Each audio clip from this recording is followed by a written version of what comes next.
بسم اللہ الرحمن الرحیم۔ ہمارا اختتام اس دن سورۃ الصاد کی 28 نمبر آیت پر ہوا تھا اور انشاءاللہ یہاں سے آگے شروعات ہے۔ تو اللہ پاک نے فرمایا کتاب انزلناہ الیک مبارک لیدبروا آیاتہ وَلِيَتَذَكَّرَ أُولُو الْأَلْبَابِ۔ تو یہ ایک بات ہے جو اللہ پاک نے بڑی خوبصورت ہم کو تعلیم دیتے ہوئے فرمایا کہ کتاب ہے ایک، یعنی کہ یہ جو قرآن ہے یہ ایک کتاب ہے جو نازل کی ہے ہم نے اسے آپ کی طرف یعنی نبی علیہ السلام کی طرف۔ بابرکت ہے یہ، اس میں کوالٹی کیا ہے کہ یہ ایک تو بابرکت ہے، اور دوسری جو اس میں اہم چیز ہے وہ یہ ہے تاکہ غور و فکر کریں اس کی آیتوں میں۔ دیکھیں قرآن میں اللہ پاک نے بہت دفعہ ہم کو تدبر کرنے کی، یہاں بھی یہی یاد ہے تاکہ تدبر کریں اس کی آیتوں میں۔ قرآن اللہ پاک نے دوسری جگہ اللہ پاک نے فرمایا وَلَقَدْ جِئْنَاهُمْ بِكِتَابٍ فَصَّلْنَاهُ عَلَىٰ عِلْمٍ، ہم پہنچا چکے ان کے پاس کتاب اور اس کو اپنے علم سے تفصیل بھی کر دیا، یعنی کہ قرآن کی تفصیل اللہ پاک نے خود فرما دی، لیکن چونکہ یہ علم اللہ ہے، قرآن جو ہے اللہ کے علم سے اس کی تفسیر ہے، تو اس کو سمجھنے کے لیے اس میں تدبر کرنا بہت ضروری ہے۔ قرآن میں غور و فکر کرنے کی قرآن میں بہت دفعہ دعوت دی گئی، جیسا کہ ہم آگے انشاءاللہ پڑھیں گے سورۃ القمر میں اللہ پاک نے ایک آیت کو سورۃ القمر میں 4 دفعہ دہراتے ہوئے فرمایا وَلَقَدْ يَسَّرْنَا الْقُرْآنَ لِلذِّكْرِ فَهَلْ مِن مُدَّكِرٍ، کہ میں نے تو قرآن کو آسان کر دیا سمجھنے کے لیے، تو کوئی ہے جو سوچے سمجھے یعنی کہ تحقیق کرے۔ تو تحقیق کا اور اس کے اوپر غور و فکر کی ہم کو قرآن میں بے شمار کافی دفعہ یہ دعوت ملتی ہے۔ تو اس کا مطلب یہ ہے کہ اگر کوئی چیز سمجھ نہیں آ رہی، جیسا کہ میں نے اس جو شروعات میں سورہ بقرہ کی جو پہلی آیت پڑھی تھی جس میں اللہ پاک نے فرمایا کہ ذَلِكَ الْكِتَابُ لَا رَيْبَ فِيهِ هُدًى لِّلْمُتَّقِينَ، کہ یہ وہ کتاب ہے جس میں ہدایت ہے، جس میں شک نہیں ہے کوئی بھی، اور ہدایت ہے پرہیزگاروں کے لیے۔ تو اللہ پاک نے قرآن کو ہدایت فرمایا۔ اللہ پاک نے دوسری جگہ فرمایا کہ میں نے تمہارے لیے اپنے دین کو کامل کر دیا۔ اللہ پاک نے فرمایا کہ اس میں میں نے اپنی طرف سے تفصیل فرما دی۔ تو مطلب صاف ہے کہ اس میں یہ کس طرح ہو سکتا ہے پھر کہ دین کا کوئی عمل چھوڑ دیا گیا ہو یا رہ گیا ہو، ایسی کوئی بات نہیں ہے۔ صرف یہ ہے کہ اس کو تدبر کرنے کی ہم کو دعوت دی گئی تاکہ ہم اس میں غور و فکر کریں، اور اس میں اللہ اگر ہم کو علم دے گا تو اس میں اللہ پاک نے ہر چیز کا حل اس میں رکھ دیا ہے۔ یعنی کہ جس طرح نماز کا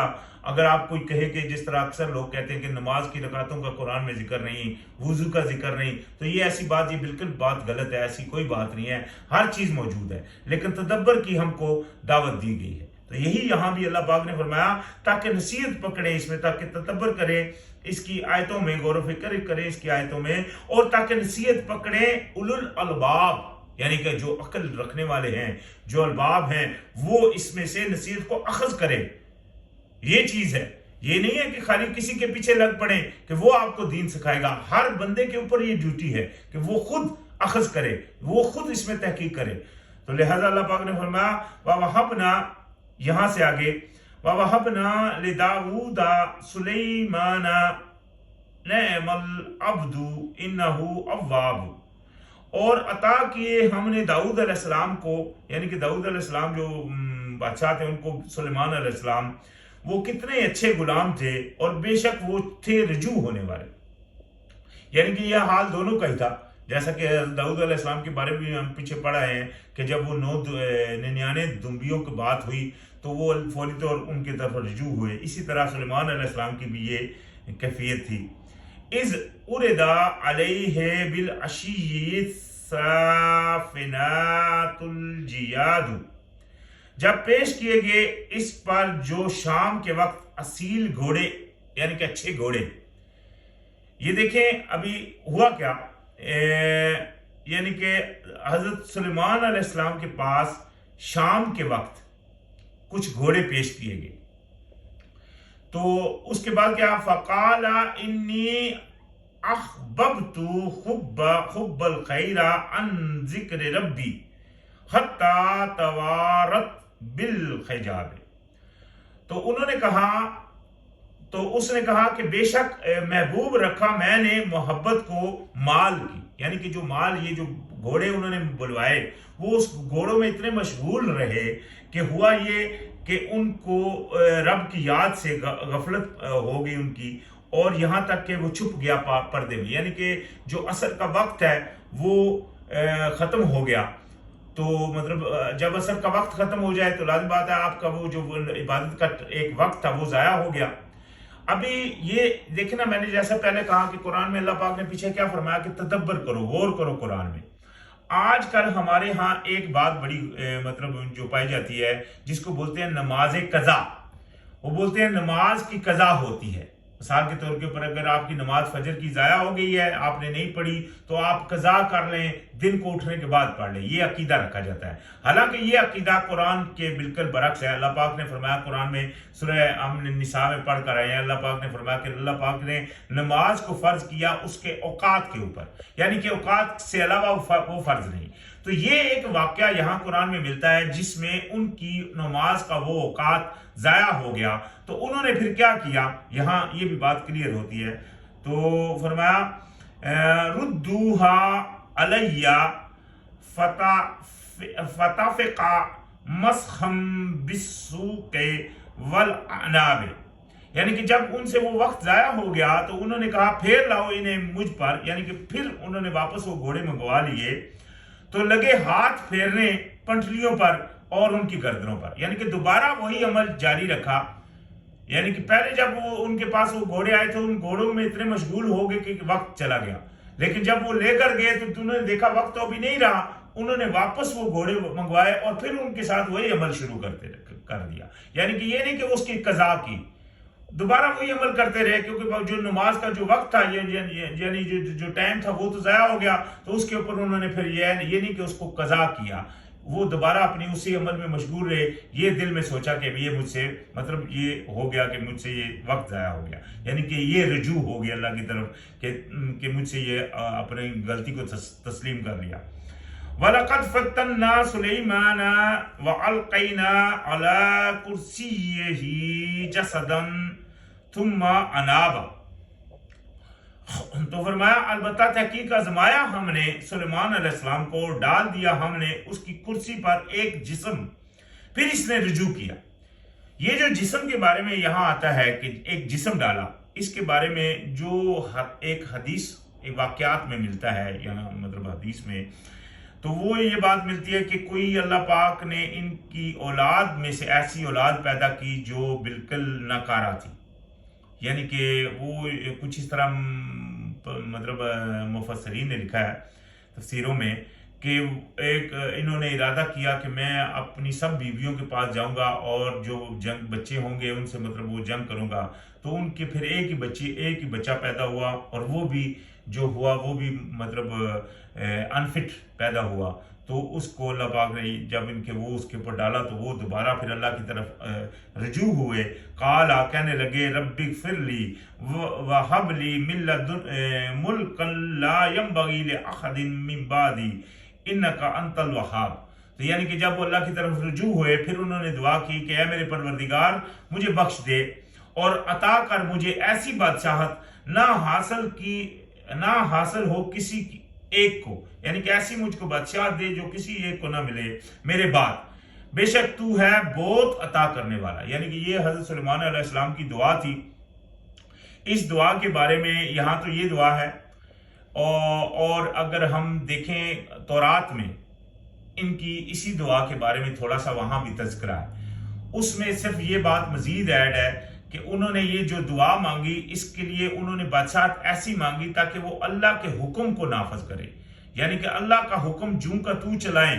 اور یہ بات اگر ہم حضرت داؤد علیہ السلام کا جو تورات میں 119 پرانی میں اور 100 اپنا نئی میں اور پرانی میں 118 نمبر سونگ ہے، وہ اتنا بڑا سونگ، سب سے بڑا سونگ ہے وہ اس میں، اور اس میں وہ اتنی مطلب شدت سے اللہ پاک کے قانون کے نفاذ کی بات کرتے ہیں کہ رونگٹے کھڑے ہو جاتے ہیں. اور یہی عمل حضرت سلیمان علیہ السلام کا تھا کہ جب انہوں نے دعا کی تو وہ بادشاہ جو انہوں نے مانگی صرف اس لیے مانگی تاکہ وہ اس میں اللہ کا قانون نافذ کرے، یعنی کہ انہوں نے اپنے لیے بادشاہت نہیں مانگی کہ میں بادشاہ بن جاؤں تو میں اپنا حکم چلاؤں۔ تو خیر یہ بات ہوئی اس وقت جب یعنی کہ انہوں نے دعا مانگی اللہ سے اللہ کے قانون کے نفاذ کے لیے۔ تو فرمایا وَسَخَّرْنَا لَهُ الرِّيحَ تَجْرِي بِأَمْرِهِ رُخَاءً حَيْثُ أَصَابَ، تو مسخر کر دیا یعنی کہ کام میں لگا دیا ہم نے اس کے لیے ہوا کو جو چلتی تھی اس کے حکم سے نرم سے جہاں وہ پہنچنا چاہتا ہے، یعنی کہ اللہ پاک نے ان کے لیے وہ ہوا کو اتنا نرم کر دیا کہ وہ اس میں کسی چیز کے اوپر بیٹھتے تھے تو وہ ان کو اڑا کر جہاں وہ چاہتے تھے وہ لے جاتی تھی۔ خیر تو فرمایا وَالشَّيَاطِينَ كُلَّ بَنَّاءٍ وَغَوَّاصٍ، یعنی کہ اور سرکش جنوں کو بھی ہر طرح کے معمر اور غوطہ خور، یعنی کہ وہ عمارتیں بھی تیار کرتے تھے اور مطلب سمندروں میں بھی نکال لاتے تھے ان کے لیے جو بھی چیزیں زیورات وغیرہ اور اچھی اچھی چیزیں جو وہ جڑی جاتی تھی ان کے وہ محلوں میں وغیرہ میں۔ تو فرمایا وَآخِرِينَ مُقَرَّنِينَ فِي الْأَصْفَادِ، اور کچھ دوسرے بھی تھے جو جکڑے ہوئے تھے بیڑیوں میں، یعنی کہ ایسے بھی جنات ان کے قبضے میں کر دیے۔ دیکھیں نا یہ کیسی بادشاہت اللہ پاک نے ان کو دی، انہوں نے بادشاہت مانگی، اللہ پاک نے ان کے زیر اہتمام ہوا کو بھی کر دیا، چرند پرند ویسے بھی ان کی زبانیں بولتے تھے، ان کو وہ سمجھتے تھے، اسی طرح جنات کے گروہ اللہ پاک نے ان کے قبضے میں کر دیے۔ تو اتنی بڑی بادشاہت کسی کو آج ملی، آج تک کسی کو ملی؟ آپ خود دیکھ سکتے ہیں، ہسٹری میں آپ دیکھ لیں سوائے وہ سلیمان علیہ السلام کی۔ تو یہ جو ان کی دعا تھی جو پیچھے انہوں نے کی، تو فرمایا ھذا عطاؤنا فمنن او امسک بغیر حساب، یہ ہے بخشش ہماری، پس احسان کرو یا روک لو بغیر حساب کے، یعنی کہ اللہ پاک نے اس کے اوپر ان کے لیے کوئی حساب ہی نہیں رکھا، کرو پھیلاؤ جو کچھ کرو، اللہ پاک نے ان کو فری ہینڈ دیا۔ تو فرمایا وَإِنَّا لَهُ عِندَنَا لَزُلْفَىٰ وَحُسْنَ مَآبٍ، اور بے شک اس کے لیے ہمارے پاس ہے تقرب، یعنی کہ قریبی اور بہترین ٹھکانہ، یعنی کہ حضرت سلیمان علیہ السلام کے لیے۔ آج دیکھ لیں جو یہودی ہیں وہ سلیمان علیہ السلام کی مخالفت کے اوپر آج تک کڑے ہوئے، اللہ پاک نے قرآن میں ان کی برات فرما دی، ان کو مطلب اس بات سے کلیئر کر دیا اور فرما دیا کہ وہ اللہ کے ہاں نزدیک ہے۔ تو لہٰذا یہ ان کے لیے جواب ہے جو یہ یہودی آج تک عقیدہ انہوں نے بنایا ہوا ہے حضرت سلیمان علیہ السلام کے بارے میں۔ اور اس کے بارے میں اللہ پاک نے سورہ بقرہ میں بھی فرما دیا، چونکہ وہ جادو کی بات تھی تو اس میں بھی اللہ پاک نے وہاں فرمایا کہ یہ جادو حضرت سلیمان علیہ السلام نے نہیں کیا تھا بلکہ شیاطین تھے وہ جو کرتے تھے۔ تو فرمایا وَاذْكُرْ عَبْدَنَا أَيُّوبَ إِذْ نَادَىٰ رَبَّهُ إِنِّي مَسَّنِيَ الشَّيْطَانُ بِنُصْبٍ وَعَذَابٍ، اللہ پاک نے فرمایا اور ذکر کیجئے، یاد کیجئے ہمارے غلام ایوب کو، جب اس نے پکارا اپنے رب کو، بے شک مجھے پہنچائی ہے شیطان نے تکلیف اور عذاب، یعنی کہ حضرت جو یعقوب اپنا ایوب علیہ السلام، جس کو جو بائبل ہے جس میں بک ہے جوب، یعنی کہ حضرت ایوب علیہ السلام کا نام، وہ پوری ایک بک ہے، اس میں اگر ہم پڑھتے ہیں تو اس میں ہم کو پتہ چلتا ہے کہ جب یہ واقعہ ان کے ساتھ ہوا ان کے تمام بیٹے بھی مر گئے اور تمام جانور بھی ان کے مر گئے اور ان کے جسم کے اوپر بھی کچھ ایسے مطلب وہ پھوڑے نکل آئے جس سے ان کو بہت تکلیف ہوئی۔ تو جس کے عوض میں ان کی بیوی نے ان کو کہا کہ بس اللہ کی ابھی ناشکری بولو، کتنا اور شکر کرو گے اللہ کا؟ تو ان کا جواب وہاں یہ تھا کہ جب اللہ ہم کو دے تب تو ہم اللہ کی شکر گزاری کریں، اور جب اللہ ہم کو مصیبت پہنچائے تو ہم اللہ کی ناشکری کرنا شروع کر دیں، یہ کون سی بندگی ہے؟ یعنی کہ ان کا یہ جواب وہ بہت مشہور ہے اس تورات میں۔ تو خیر یہاں انہوں نے مطلب اللہ پاک سے کو یہ التجا کی کہ بے شک شیطان کی وجہ سے مجھے تکلیف اور عذاب مل رہا ہے۔ تو فرمایا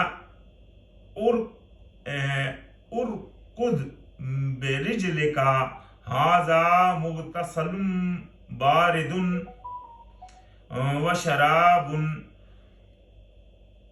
تو یعنی کہ اللہ پاک نے فرمایا مارو پاؤں اپنا، یہ نہانے کا پانی ٹھنڈا اور پینے کا پانی، یعنی کہ انہوں نے پاؤں مارا